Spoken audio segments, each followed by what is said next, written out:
ദൈവതിരുനാമം മഹത്വപ്പെടുമാറാകട്ടെ. ഒരിക്കൽ കൂടി ദൈവവചനവുമായി നിങ്ങളുടെ മുൻപാകെ ആയിരിക്കുവാൻ സർവശക്തനായ ദൈവം നൽകിയ നല്ല നിമിഷത്തെ ഓർത്ത് ദൈവത്തെ സ്തുതിക്കുന്നു, സ്തോത്രം ചെയ്യുന്നു. ഇന്ന് നമുക്ക് ഒരുമിച്ച് പങ്കിടുവാനുള്ള ദൈവവചനം യാക്കോബ് അപ്പോസ്തലന്റെ ലേഖനം 5-ാം അധ്യായം 17-ാമത്തെ വാക്യമാണ്. ഞാൻ ആ വാക്യം വായിക്കാം. ഏലിയാവ് നമുക്ക് സമസ്വഭാവമുള്ള മനുഷ്യൻ ആയിരുന്നു. മഴ പെയ്യാതിരിക്കേണ്ടതിന് അവൻ പ്രാർത്ഥനയിൽ അപേക്ഷിച്ചു. 3 വർഷവും 6 മാസവും ദേശത്ത് മഴ പെയ്തില്ല. അവൻ വീണ്ടും പ്രാർത്ഥിച്ചപ്പോൾ ആകാശത്തു നിന്ന് മഴ പെയ്തു, ഭൂമിയിൽ ധാന്യം വിളഞ്ഞു. ദൈവത്തിന് സ്തോത്രം. പുതിയ നിയമത്തിൽ യാക്കോബ് അപ്പോസ്തലൻ എഴുതിയ ലേഖനത്തിൻ്റെ 5-ാം അധ്യായം 17-ഉം 18-ഉം വാക്യങ്ങളാണ് ഞാൻ ഇവിടെ വായിച്ചത്. ദൈവത്തിന് സ്തോത്രം.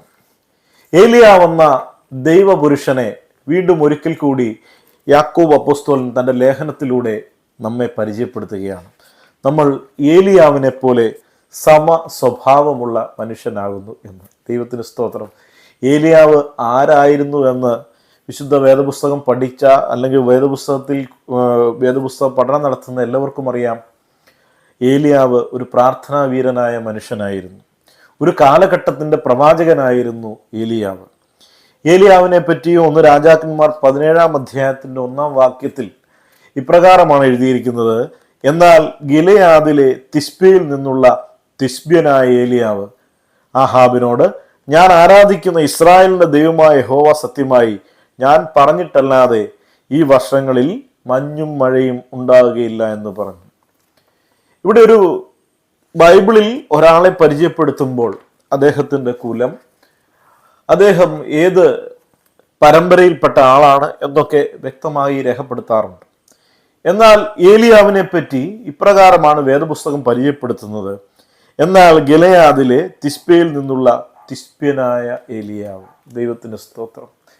ഇവിടെ തിസ്ബ്യനായ ഏലിയാവ് ആണ് അവിടെ സംബോധന ചെയ്തിരിക്കുന്നത്. അവൻ്റെ വംശ പാരമ്പര്യത്തെക്കുറിച്ചോ ഒന്നും വേദപുസ്തകത്തിൽ എഴുതിയിട്ടില്ല.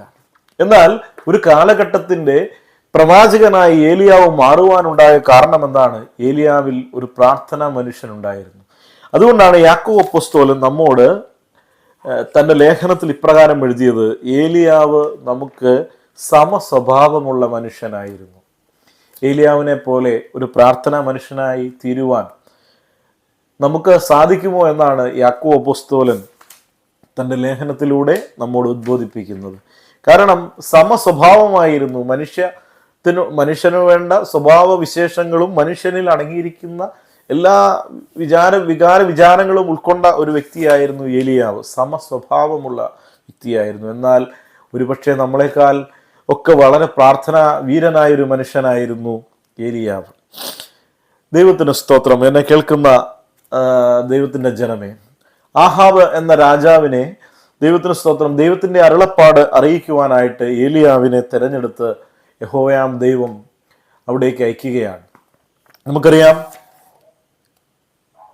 ഇസ്രായേലിൻ്റെ രാജ്യധാനിയിൽ മുഴുവൻ, ദൈവത്തിന് സ്തോത്രം, അവിടെ ബാലിൻ്റെ പ്രതിഷ്ഠകളെ ആരാധിച്ചു പോകുന്ന ഒരു കൂട്ടം ആൾക്കാരെ ദൈവത്തെങ്കിലേക്ക് തിരിക്കുവാൻ, തൻ്റെ സത്യദൈവത്തിൻ്റെ ശക്തി തിരിച്ചറിയിപ്പിക്കുവാനായിട്ട് പ്രവാചകനെ, ദൈവത്തിന് സ്തോത്രം, ആ സ്ഥലത്തേക്ക് യഹോവയാം ദൈവം അയക്കുകയാണ്. 450 പ്രവാചകന്മാരെ വാൾകൊണ്ട് കൊന്നു എന്നാണ് രാജാക്കന്മാരുടെ പുസ്തകത്തിൽ എഴുതിയിരിക്കുന്നത്. കാരണം ഏലിയാവ് ഒറ്റയ്ക്ക് അത് ചെയ്തു. കാരണം യഹോവയുടെ ശക്തി ഏലിയാവിൻ്റെ മേലുണ്ടായിരുന്നു. എന്നെ കേൾക്കുന്ന ദൈവത്തിൻ്റെ ജനമേ, ആഹാബിനോട് ഏലിയാവ് പറയുന്നു, ദൈവത്തിന്, നമുക്കറിയാം, അവിടെ തീ ഇറക്കി, ദൈവത്തിന് സ്തോത്രം, അവിടെ വൻ കാര്യങ്ങൾ ചെയ്യുന്ന ഏലിയാവിനെ നമുക്ക് കാണുവാനായിട്ട് സാധിക്കും.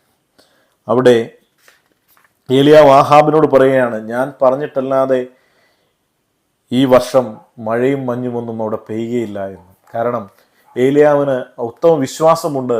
തൻ്റെ പ്രാർത്ഥനയിൽ വിശ്വാസമുള്ള ഒരു വിശ്വാസവീരനായിരുന്നു ഏലിയാവ്. തൻ്റെ ജീവിതത്തിൽ പ്രതിസന്ധികൾ വരുമ്പോഴൊക്കെ ഏലിയാവ് മുട്ടുമടക്കി ദൈവത്തോട് പ്രാർത്ഥിക്കും. അതുകൊണ്ടാണ് സാരഫാത്തിലും, ദൈവത്തിന് സ്തോത്രം, കെരുത്തി തോട്ടിലുമൊക്കെ തൻ്റെ ജീവനെ പാലിച്ച യഹോവയാം ദൈവത്തിൻ്റെ ശക്തിയെപ്പറ്റിയും യഹോവ ദൈവത്തിൻ്റെ പരിപാലനയെപ്പറ്റിയും ഏലിയാവിന് അറിയാം. ഏലിയാവ് വിശ്വാസം ഏലിയാവിൽ വന്നപ്പോഴൊക്കെ ദൈവത്തിന് സ്തോത്രം, യഹോവയ്ക്ക് വേണ്ടി വൻ കാര്യങ്ങൾ ചെയ്യുന്ന ഏലിയാവിനെ നമുക്ക് കാണുവാനായിട്ട് സാധിക്കും. നമുക്കറിയാം 450 പ്രവാചകന്മാരെ തൻ്റെ വാൾ കൊണ്ട് കൊന്ന ശേഷം ഏലിയാവ് അവിടെ നിന്ന് ദൈവത്തിന് സ്തോത്രം വൻ കാര്യങ്ങൾ ചെയ്യുകയാണ്. അപ്പോൾ ആഹാബ് പേടിച്ചു.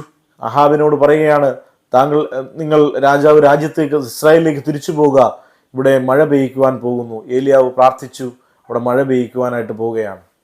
എന്നാൽ ആ തേര് പൂട്ടി താഴെ മലയിൽ നിന്നും താഴേക്ക് ഇറങ്ങി വന്ന ആഹാബ് ചെല്ലുന്നതിന് മുമ്പ് തന്നെ ഇസ്രായേലിലേക്ക് ചെല്ലുവാൻ ഏലിയാവിന് സാധിച്ചു. കാരണം യഹോവയുടെ കൈ ഏലിയാവിൻ്റെ മേൽ വന്നു എന്നാണ് പറയുക. അപ്പോൾ ഏലിയാവ് ശക്തിയോടുകൂടി ഓടി ആഹാബിൻ്റെ തേര് ചെല്ലുന്നതിന് മുമ്പ് തന്നെ ഇസ്രായേലിൽ ഏലിയാവ് ചെല്ലുകയാണ്. എന്നെ കേൾക്കുന്ന ദൈവത്തിൻ്റെ ജനമേ, പലപ്പോഴും അതുകൊണ്ടാണ് യാക്കോബ് അപ്പോസ്തലൻ പറയുന്നത് ഏലിയാവിന് നമ്മെപ്പോലെ സമസ്വഭാവമുള്ള ഒരു മനുഷ്യനാണ്. കാരണം 450 പ്രവാചകന്മാരെ കൊന്ന ഏലിയാവാണ് അവിടെ നിൽക്കുന്നത്. ദൈവത്തിന് സ്തോത്രം. യാഗപീഠത്തിന് മുമ്പിൽ തീ ഇറക്കിയ ഏലിയാവ്, ദൈവത്തിന് സ്തോത്രം. വിധവയുടെ മകനെ ഉയർപ്പിച്ച ഏലിയാവ്. അങ്ങനെ ഏലിയാവിന് വേണ്ടി ഏലിയാവുന്ന വിശ്വാസവീരന് പറയുവാൻ അനേകമുണ്ടെങ്കിലും അവിടെ ദൈവത്തിന് സ്തോത്രം, ഏലിയാവിനെ പേടിപ്പെടുത്തുന്ന ഒരു മനുഷ്യ സഹജമായ ഒരു പ്രശ്നം അവിടെയുണ്ട്. കാരണം ആഹാബിൻ്റെ ഭാര്യയായ ഇസബേൽ, ദൈവത്തിന് സ്തോത്രം, ഈ കാര്യമൊക്കെ 450 പ്രവാചകന്മാരെ കൊന്ന കാര്യം പറഞ്ഞപ്പോൾ അവിടേക്ക് ഒരു ദൂതനെ അയച്ചിട്ട് പറയുകയാണ്, നാളെ ഈ സമയത്ത് നിന്നെ കൊന്നുകളയുമെന്ന് ഏലിയാവിനെ അറിയിക്കുകയാണ്. എന്നെ കേൾക്കുന്ന ദൈവത്തിൻ്റെ ജനമേ, നമുക്കറിയാം ഏലിയാവ് ഭയന്ന് അവിടുന്ന് ഓടി ഒളിക്കുകയാണ്, ഒരു ഗുഹയിലേക്ക് കയറുകയാണ്. ദൈവത്തിന് സ്തോത്രം. എന്നെ കേൾക്കുന്ന ദൈവത്തിൻ്റെ ജനമേ, അപ്പം നമ്മുടെ ജീവിതത്തിലും പലതരത്തിലുള്ള പ്രയാസങ്ങളും ബുദ്ധിമുട്ടുകളും ഒക്കെ വരുമ്പോൾ പലരും നമ്മോട് ചോദിക്കാറുണ്ട്, ദൈവത്തിന് സ്തോത്രം, പല ദൈവത്തിന് സ്തോത്രം, പല തീയമ്പുകളെയും ചില വാക്കുകൾ നമ്മുടെ ജീവിതത്തെ തകർത്ത് കളയാറുണ്ട്. ചിലർ നമ്മോട് ചോദിക്കാറുണ്ട്, താനിങ്ങനെ എങ്ങനെ ജീവിക്കും, തങ്ങളുടെ ജീവിതത്തിൽ എത്തുമ്പോൾ പ്രശ്നങ്ങളുണ്ടല്ലോ, എങ്ങനെ മുൻപോട്ട് പോകും? എന്നാൽ നമ്മൾ ഏലിയാവിനെ പോലെ നമ്മൾ പറയണം, ദൈവത്തിന് സ്തോത്രം, ഞാൻ ദൈവത്തെ പിൻപറ്റുന്ന ഒരു മനുഷ്യനാണ്, എന്നെ നടത്തുന്നത് ദൈവത്തിന് സ്തോത്രം നിങ്ങളല്ല, ദൈവത്തിൻ്റെ ആത്മാവാണെന്ന് പറയുവാനുള്ള ധൈര്യം ഉണ്ടാകണമെന്ന് യാക്കോബ് അപ്പോസ്തലൻ പറയുകയാണ്. അതുകൊണ്ടാണ് ഇവിടെ എഴുതിയിരിക്കുന്നത് നമ്മൾ ഏലിയാവിനെ പോലെ സമസ്വഭാവമുള്ള മനുഷ്യരാണെന്ന്. എന്ന് പറഞ്ഞാൽ ദൈവത്തിന് സ്തോത്രം, ഭീതിയുണ്ട് ഏലിയാവിൻ്റെ ജീവിതത്തിൽ, ഒരു മനുഷ്യൻ്റെ ജീവിതത്തിൽ ഭീതി ഉണ്ടാകാം. അങ്ങനെ ഇസബേലിൻ്റെ ആ ഒരൊറ്റ വാക്കിൽ ആ ഭാഗത്ത് നിന്ന് ഓടി ഏലിയാവ് ഒരു ഗുഹയിലേക്ക് കയറി ഒളിക്കുന്നതായിട്ട് രാജാക്കന്മാരുടെ പുസ്തകത്തിൽ എഴുതിയിട്ടുണ്ട്. നമുക്കറിയാം നമ്മുടെ ജീവിതത്തിൽ തന്നെ ഇതുമായിട്ട് പഠിക്കും. നമുക്കറിയാം എത്രയോ പ്രാവശ്യം ദൈവം നമ്മെ പല കാര്യങ്ങളിൽ നിന്നും ദൈവത്തിന് സ്തോത്രം നമ്മെ ദൈവം രക്ഷിച്ചിട്ടുണ്ട്. നമ്മുടെ ജീവനെ എത്രയോ തവണ ദൈവം പരിപാലിച്ചിട്ടുണ്ട്. ഈ ലോക ജീവിതത്തിൽ എന്തൊക്കെ അത്ഭുതങ്ങൾ ജീവിതത്തിൽ നമുക്ക് പറയുവാനുണ്ട്. എന്നാൽ പലപ്പോഴും നമ്മുടെ ജീവിതത്തിൽ ഒരു നിസ്സാര പ്രശ്നങ്ങൾ വരുമ്പോൾ, ഒരു ഇസബേലിൻ്റെ ദൈവത്തിന് ഒരു ചോദ്യം നമ്മുടെ ജീവിതത്തിലേക്ക് വരുമ്പോൾ, എങ്ങനെ നീ മുൻപോട്ട് പോകുന്നു ഇപ്പോൾ നമ്മളാകെ തകർന്നു പോകാറുണ്ട്. പലപ്പോഴും ദൈവം ചെയ്ത അത്ഭുതങ്ങളെ പലപ്പോഴും നമ്മൾ മറന്നു പോകാറുണ്ട്. ഇവിടെ ഏലിയാവിന് സംഭവിച്ചതും അത് തന്നെയാണ്. ഏലിയാവ് തീയിറക്കി വിധവയുടെ മകനെ ഉയർപ്പിച്ചു. ദൈവത്തിന് സ്തോത്രം. ആഹാബ് ചെല്ലുന്നതിന് മുമ്പ് തന്നെ യഹോവയുടെ കൈ അവൻ്റെ മേൽ വന്നപ്പോൾ അവൻ അതിനു മുമ്പ് തന്നെ ഓടി, തേരിന് മുമ്പ് തന്നെ ഇസ്രായേലിലെത്തിയ ഏലിയാവാണ്. എന്നെ കേൾക്കുന്ന ദൈവത്തിൻ്റെ ജനമേ, ഇവിടെ ഏലിയാവ് ഭയന്ന് ഒരു ഗുഹയിൽ കയറി ഒളിച്ചിരിക്കുകയാണ്. അപ്പോൾ ദൂതൻ വന്ന് തട്ടി ഉണർത്തി ഏലിയാവിനോട് ചോദിക്കുന്ന ഒരു ചോദ്യമുണ്ട്, എന്തിനാണ് ഏലിയാവേ, നിനക്കിവിടെ എന്ത് കാര്യം? ദൈവത്തിന് സ്തോത്രം, നിനക്ക് ഗുഹയിൽ എന്താണ്? നിനക്കിനും ദൂരയാത്ര പോകുവാനുണ്ട്. എന്നെ കേൾക്കുന്ന ദൈവത്തിൻ്റെ ജനമേ, നമ്മുടെ വിശ്വാസ ജീവിതത്തിൽ ദൈവത്തിന് സ്തോത്രം, നമ്മൾ ക്രിസ്തുവിനെ പിൻപറ്റുന്ന ജീവിതത്തിൽ പലപ്പോഴും നമുക്ക് തകർച്ചകളും പ്രയാസങ്ങളും ബുദ്ധിമുട്ടുകളും ഒക്കെ വരും. അപ്പോൾ നമ്മൾ ഓർക്കേണ്ട ഒരു കാര്യമുണ്ട്.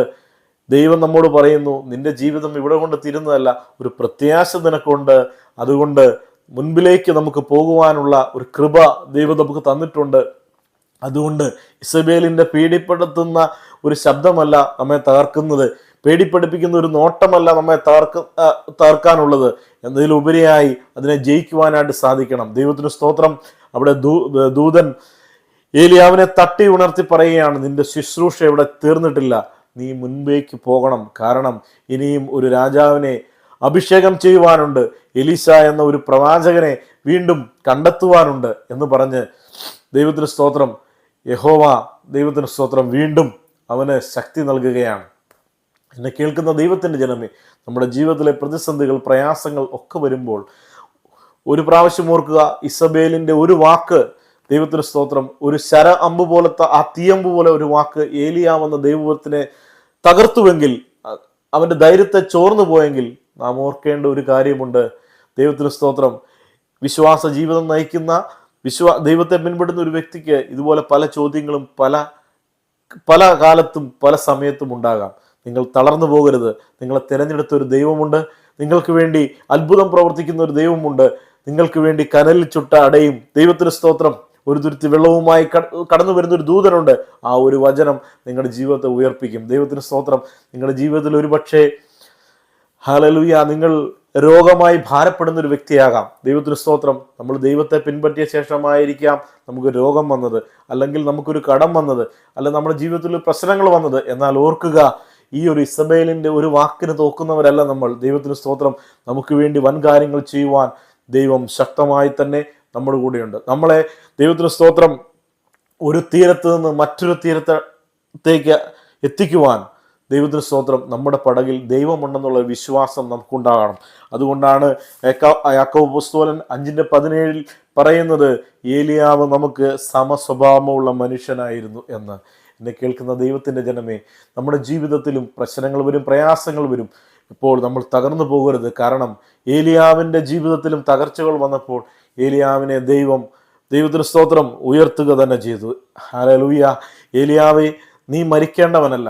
എന്നെ കേൾക്കുന്ന ദൈവത്തിൻ്റെ ജനമേ, നീ ഒരിക്കലും തളരേണ്ടവനല്ല. നിനക്ക് വേണ്ടി പ്രവർത്തിക്കുന്ന ഒരു ദൈവമുണ്ടെന്ന് മനസ്സിലാക്കുവാൻ ദൈവത്തിൻ്റെ പരിശുദ്ധ ആത്മാവ് നമ്മെ സഹായിക്കരുത്. വീണ്ടും മറ്റൊരു സന്ദേശവുമായി നിങ്ങളുടെ മുൻപിലായിരിക്കുവാൻ ദൈവം കൃപ തരട്ടെ എന്ന് പ്രാർത്ഥിച്ചുകൊണ്ട് ഞാൻ നിർത്തുന്നു. ദൈവം നമ്മളെ എല്ലാവരെയും ധാരാളമായി അനുഗ്രഹിക്കുമാറാകട്ടെ.